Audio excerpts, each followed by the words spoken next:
Hello everyone, welcome back to my video.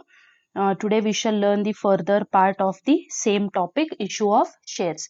So in my previous video, we completed the procedure relating to allotment of shares. Then we started with the share certificate and also we saw the contents, what all are the parts included in the share certificate. So in today's video, we shall see the further part relating to share certificate, that is time of issue of share certificate, means during what period of time to whom the share certificate is to be issued.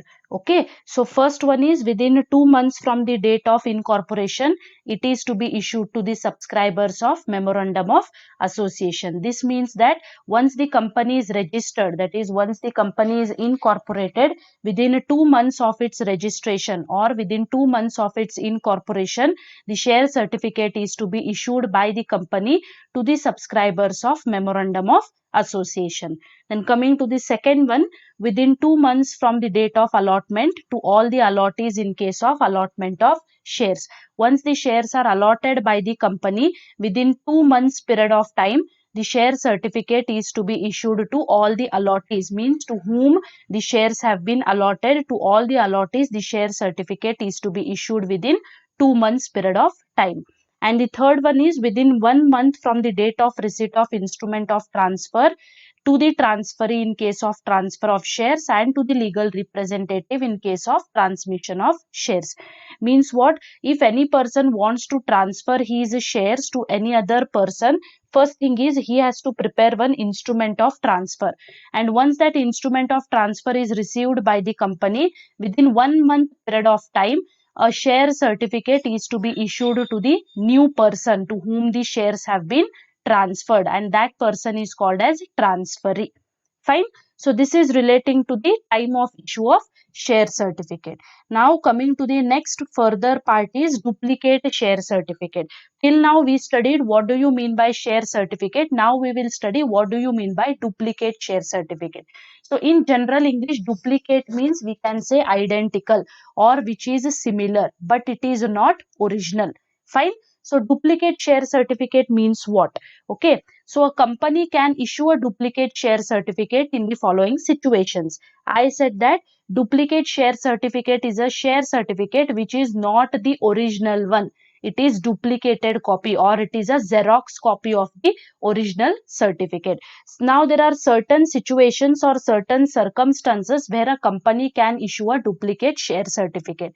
In which situation a company can issue this duplicate share certificate, that we will see. Fine. So original, if the first situation is if the original share certificate has been defaced, that is spoiled, or mutilated, that is damaged or torn, and is surrendered to the company. Now if the original certificate is damaged, or we can say if it is torn, और if it is spoiled, अगर खराब हो गया है original वाला certificate, then in such situation a duplicate share certificate can be issued by the company. Okay. The second, but before issuing the duplicate share certificate, that damaged original share certificate is to be given back or returned back by the allottee to the company. Then only the company will look after it and they will issue the duplicate share certificate. Okay. And the second situation is if it has been proved by the holder that the original share certificate is lost or destroyed.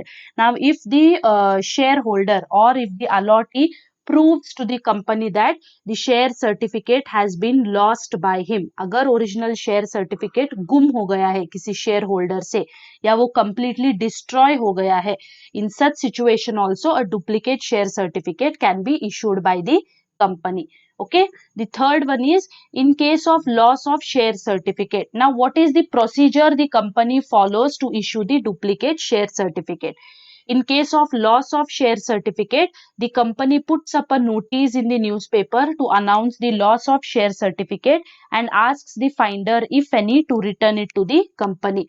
Now, if any of the shareholder or allottee says that his share certificate has been lost, yes, and it tells the same to the company, then the company puts a notice in the newspaper. Yes, it will announce that so and so person's share certificate has been lost, and it requests if any person finds the certificate, please return it back to the company. This is the notice which is to be put by the company if the original certificate has been lost by the shareholder. Fine. And the fourth one is sorry, if company does not get any response from the public within the specified time, then the company can issue a duplicate share certificate. Now once the notice is put up in the newspaper, certain period of time will be given, like 15 days, 20 days, like this certain specified period of time will be given within which the finder has to report to the company. And if no response is got by the company through the public, then the company may think of issuing the duplicate share certificate. Fine. Now going to the next slide. Duplicate share certificate should be issued within 3 months from the date of application. Now what is the time period taken by the company to issue a duplicate share certificate? So 3 months is the time period taken by the company. Means if I write the application today for applying for the duplicate share certificate, then within 3 months I should be getting a duplicate share certificate from the company. So maximum 3 months period of time is taken by the company to issue the duplicate share certificate. The next point is a company issues it only to the registered shareholders.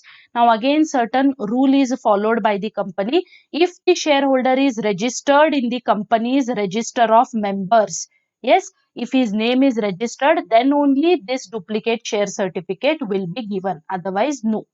Fine. The duplicate share certificate should state in bold that it is a duplicate share certificate.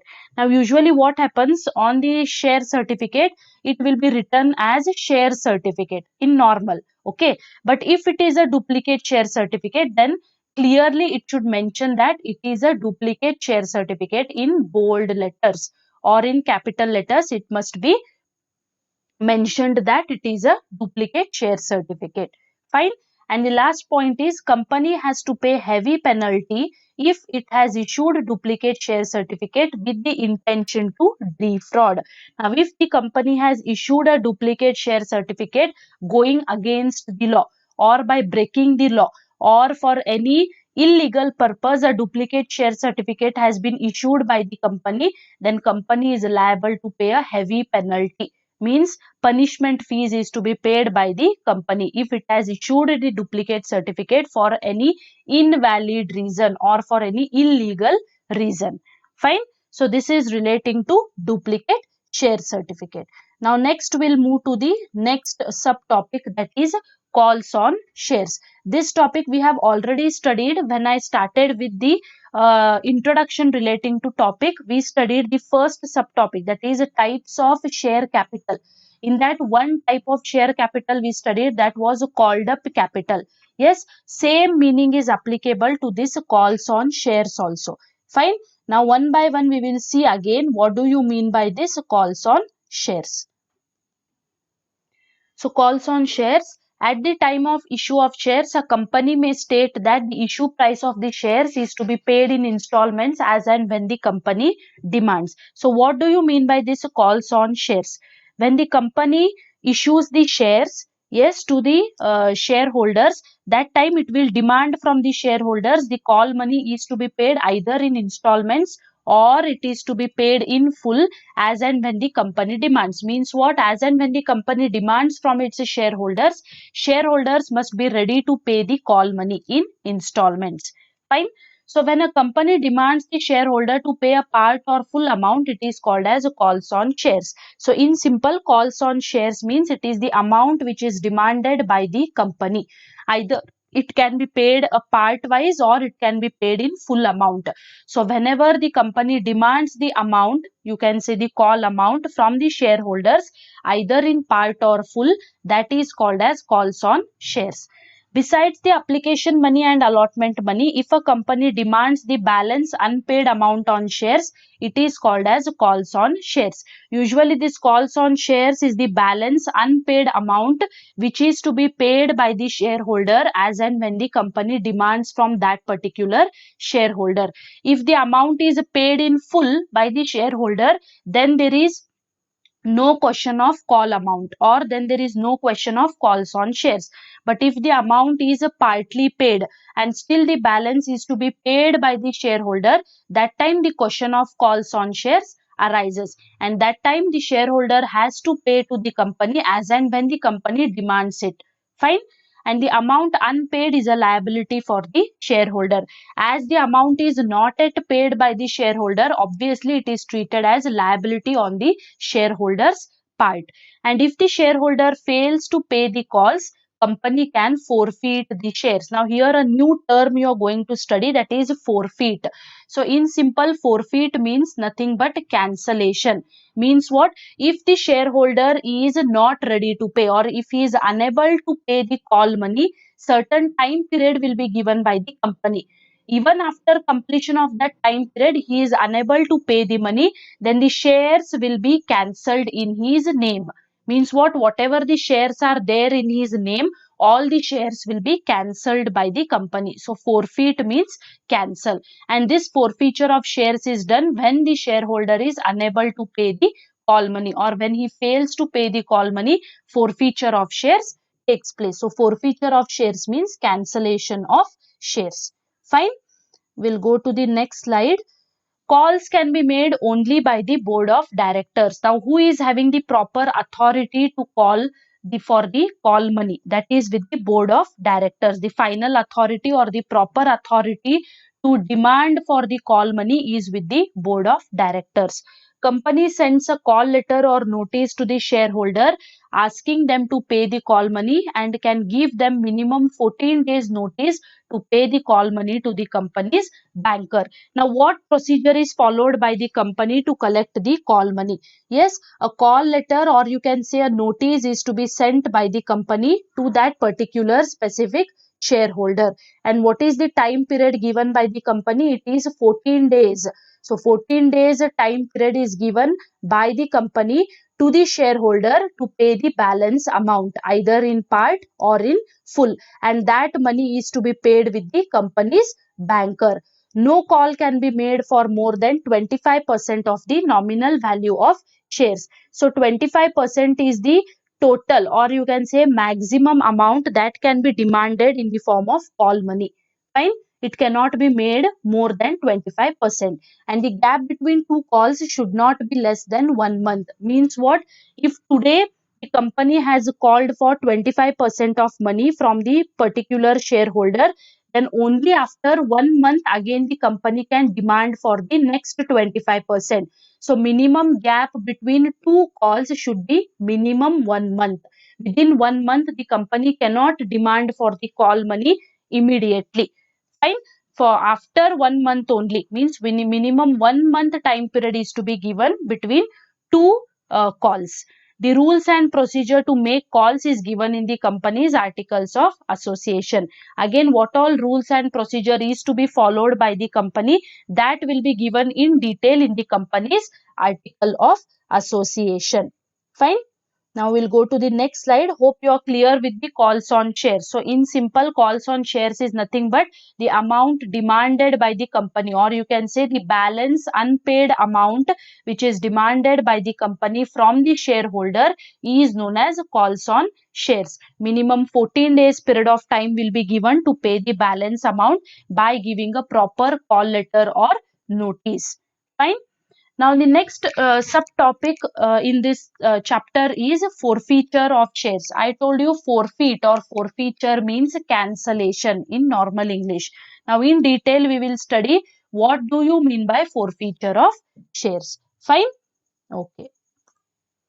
So the first point is, if a shareholder fails to pay the calls on shares within a certain period, the board of directors, if authorized by articles of association, can forfeit, that is take away the ownership of a member.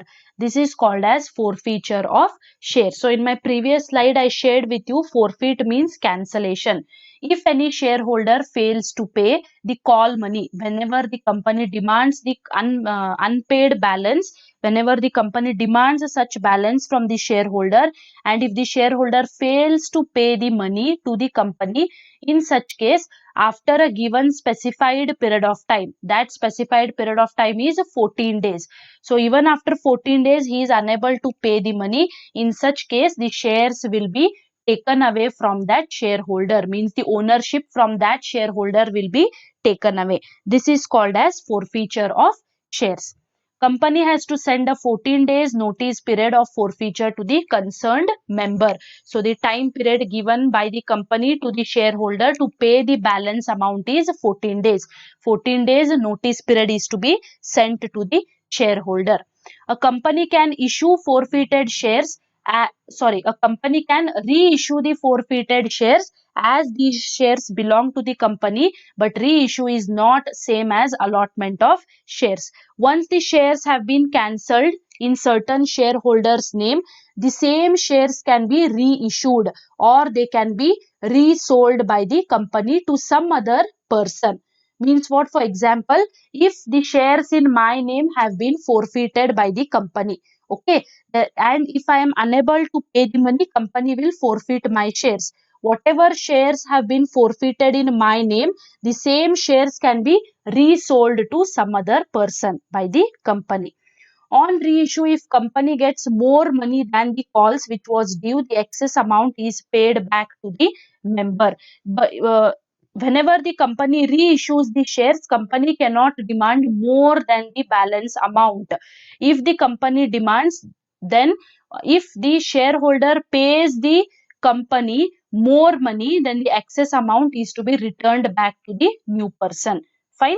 The board can cancel forfeiture under certain circumstances provided the member requests the board for cancellation before it is reissued.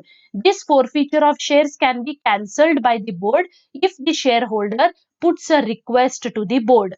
Only on demand of request or only on the basis of request, the forfeiture of shares can be cancelled by the board. Fine. Now moving to the next slide. Effects of forfeiture. Once the forfeiture is done or once the cancellation is done by the company, what will be its after effects? Total 3 effects you are having. So once the shares are forfeited, following are the effects. First one is cessation of membership. Cessation का मतलब है termination. Means what? On forfeiture, membership of the member is terminated.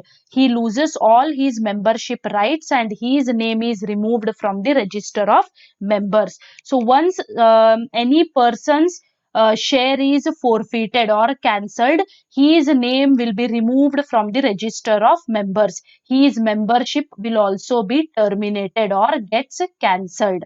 This is the first effect, that is cessation or termination of membership. Then coming to the second effect, liability of member. A member is liable to pay the unpaid calls even after forfeiture of shares. The liability is terminated only when the company reissues the forfeited shares. Once the forfeiture is done, yes, once the forfeiture is done by the company, but whatever the balance amount is to be paid by the original shareholder, certain period of time will be given by the company to pay that balance amount. It is not that once the shares are cancelled, no need to pay the balance amount. No, the original shareholder should pay the balance amount by taking certain period of time. Fine.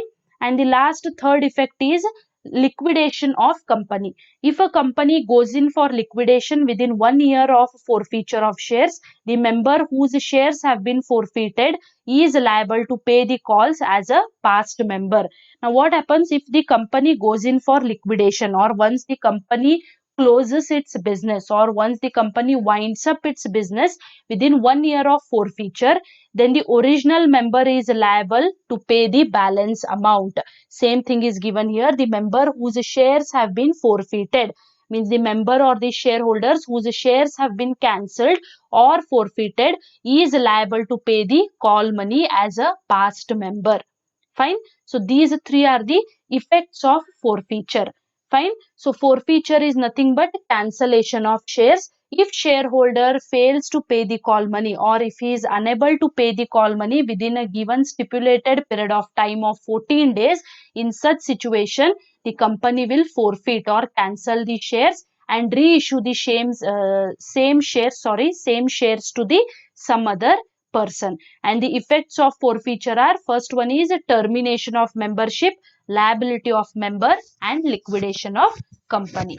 Fine. You may get a question for 4 marks relating to forfeiture of shares. Like, what do you mean by forfeiture of share? Explain the effects of forfeiture of shares. Fine. So in today's class, what all we studied? We studied time of issue of share certificate. What is the time period taken to issue the share certificate to various members of the company? Then we studied the duplicate share certificate. Fine. Then third one was we studied calls on shares, and the fourth part was forfeiture of shares and its effects. What all are the effects of forfeiture? Fine. So let's stop here in today's video. In my next video, we will continue with the further part. Fine. Thank you.